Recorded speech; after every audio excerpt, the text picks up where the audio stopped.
প্রথমবারের মতো রাঁধুনি হালিম মিক্স দিয়ে হালিম বানাতে গিয়ে কি ভুল করলাম এবং লাস্ট পর্যন্ত হালিম হয়েছিল কিনা পারফেক্টলি সেটাও আজকের ভিডিওতে শেয়ার করব। আর শেয়ার করব 1 কাপ আটা বা ময়দা দিয়ে কিভাবে 10 থেকে 15টা মিনি সিঙ্গারা খুব সহজেই বানিয়ে ফেললাম। আসসালামু আলাইকুম, আমি মনীষা জাহান চলে এসেছি অনেক দিন পরে নতুন একটা ভিডিও নিয়ে। ভিডিওর শুরুতেই বলে দিতে যাই, যারা ভিডিওটা অন করেছেন প্লিজ পুরোটা জুড়ে থাকবেন। হালিম খেতে কার না পছন্দ, তাই না? আমার এবং আমার বরেরও তেমনই খুব পছন্দ। তো আমার বর এই প্যাকেটগুলো নিয়ে এসেছিল, 2টা এনেছিল প্রথমে, যেহেতু আমি এর আগে কখনো রান্না করিনি, তো প্রথমবার অল্প করেই নিয়ে আসতে বলেছিলাম, তো নিয়ে এসেছিল। আর আমি প্রথমে একটা প্যাকেট করেছিলাম প্রথম দিন আর কি। তো এইখানে আমি ভালোভাবে পড়ে নিয়েছি আগে, প্যাকেটে সব দেওয়াই আছে কিভাবে রান্না করবেন, কি উপকরণ লাগবে। উপকরণ বলতে শুধু মাংসটাই লাগবে, আর ভিতরে এই যে 2টা প্যাকেট থাকে, একটাতে ডাল থাকবে আর একটাতে মশলা থাকবে, মানে ডালের যে মিশ্রণটা সেটা থাকে আর একটাতে মশলা থাকে। আর বাকি সব কিছু ওখানে লিখে দেওয়া থাকে একদম পরিমাণ মতো কোনটা কি দেওয়া লাগবে। তারপরেও আমি কি ভুল করেছি আমি দেখাই। প্রথমেই এই যে ফুটন্ত গরম পানিতে এই মিশ্রণটা ঢালতে হবে। খুবই ভালো কথা, আমিও ঢেলেছি, কিন্তু ওখানে লেখা আছে যে আস্তে আস্তে ঢালতে হবে, অল্প অল্প করে ঢালতে হবে আর গুলাইতে হবে।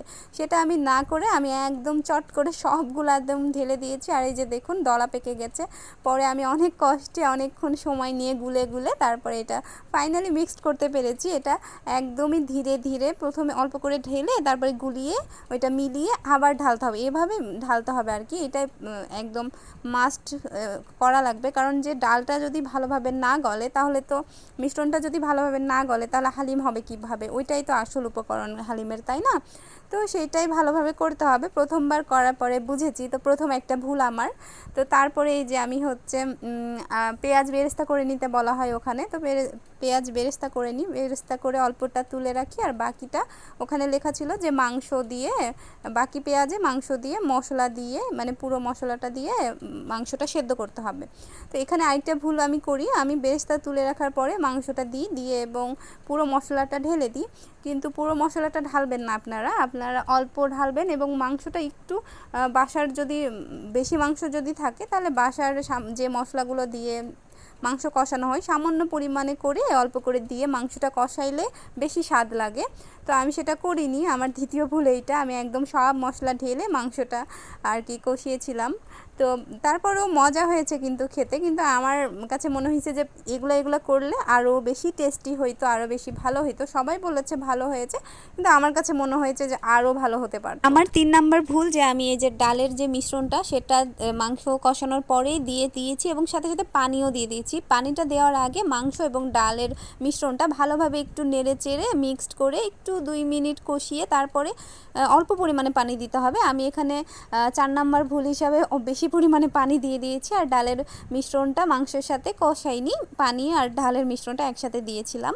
তারপরে এই যে আমাকে বেশ কিছুক্ষণ ফুটাইতে হয়েছে, ফুটানোর পরে আমার ফাইনালি এই যে হালিমটা হয়েছে, ঘন হয়েছে এবং মজা হয়েছিল বললামই তো। তা আপনাদের কাছে কেমন লেগেছে এবং আমার ভুলগুলো থেকে আপনারা শিখতে পারবেন, সেজন্য শেয়ার করেছি। তো কেমন লেগেছে সব মিলিয়ে অবশ্যই কমেন্ট করে জানাবেন। আমি হালিম বানানোর সময় কয়টা ভুল করেছি, যারা ফুল ওয়াচ করবেন তারাই এই কমেন্টটা করতে পারবেন। তো অবশ্যই সেটা কমেন্ট করবেন যে আমি কয়টা ভুল করেছি। আর সবাই প্লিজ লাইক করে দিবেন এবং প্লিজ পুরোটা দেখবেন। আমিও কিন্তু পুরোটাই দেখি, যাদেরটা বলি যে দেখেছি তাদেরটা দেখি। তো প্লিজ আপনারাও এমনটা করিয়েন আমার সাথে প্লিজ। মাত্র 1 কাপ আটা বা ময়দা দিয়ে যে 10 থেকে 15টা মিনি সিঙ্গারা হয়ে যাবে সেটা আমি ভাবতেই পারিনি। আমি তো ভেবেছি 5-6টা হবে। তো এই তো ঝটপট বানিয়ে ফেললাম, হঠাৎ করে মনে হচ্ছিল যে একটু মিনি সিঙ্গারা খাই। তো যেই ভাবা সেই কাজ, আমি ভাবতেই পারিনি যে এত পারফেক্টলিভাবে আমি করতে পারবো। দেখুন এক রুটি দিয়ে আমি কতগুলো সিঙ্গারা বানাবো। ডোগুলো সুন্দর করে সাজিয়ে নিয়েছি চাকু দিয়ে কেটে একটা রুটিকে। আর প্রথমে ডো আর হচ্ছে পুরটা রেডি করে নিয়েছিলাম, আগেই রেডি করে রেখে দিয়েছিলাম। তারপরে এই যে সিঙ্গারা বানিয়ে ফেললাম এক রুটি দিয়ে কতগুলো, কত সহজে কত কম সময়ে হয়ে গেল। তো আমি এই যে ভাজতেও দিয়ে দিয়েছি, আর অলরেডি আমার ভাজা হয়ে গেছে। খেতে একদম দোকানের মতোই পারফেক্ট হয়েছিল সিঙ্গারা।